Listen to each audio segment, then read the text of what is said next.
Well, good morning, folks. It's another Monday. It's Monday, the 4th of May. Strangely, though, it's not May Day today. That's been moved to Friday to coincide with VE Day. So today is just another Monday, but it is May the 4th, which means it's Star Wars Day. So may the 4th be with you. Believe it or not, I have only seen one of these films, episode 1, which I believe is generally thought of as the worst of the entire bunch, so I'll probably receive a bit of flack for that. But there we have it.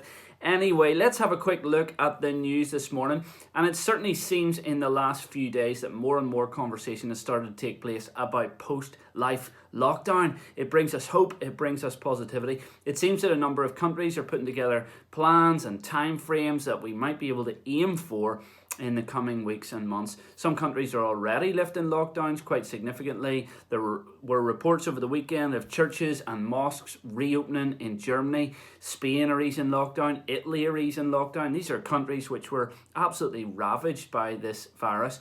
New Zealand reported 0 new cases yesterday and are easing lockdown further as a result. And it seems like we're getting closer and closer to at least seeing some small changes.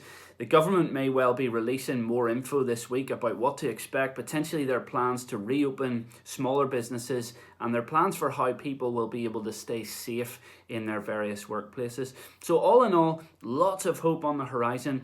The Prime Minister has also said the world needs to kind of pull together and contribute towards vaccine research and development. So apparently there's a fundraising goal of, I think it's £6.5 billion that various countries, including our own, are trying to meet. And Donald Trump, for once, actually tempered his input. He said he was hoping to see a vaccine in place before Christmas, but he did say that this was being optimistic.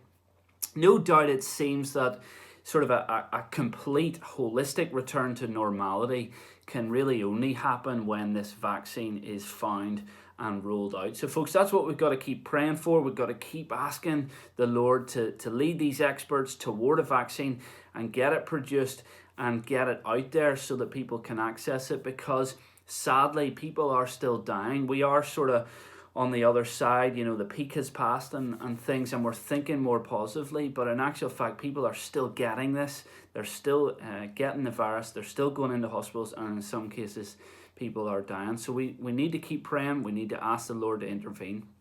So there we have our news update at the start of this week, and there are lots of hopeful, positive things to hold on to there.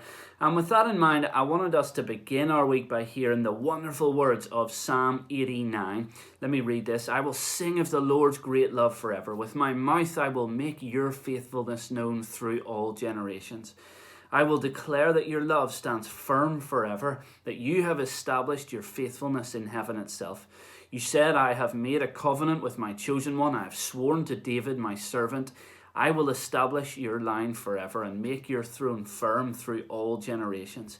The heavens praise your wonders, Lord, your faithfulness too in the assembly of the holy ones. For who in the skies above can compare with the Lord? Who is like the Lord among the heavenly beings? In the council of the holy ones, God is greatly feared. He is more awesome than all who surround him. Who is like you, Lord God Almighty? You, Lord, are mighty, and your faithfulness surrounds you. Amazing words of praise for our God and King.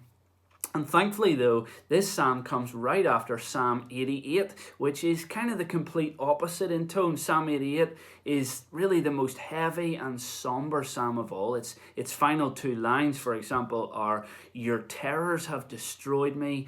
All day long they surround me like a flood. They have completely engulfed me. You have taken from me friend and neighbor.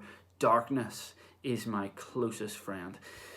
But you know, this is kind of an accurate reflection of our lives, isn't it? The ups and the downs.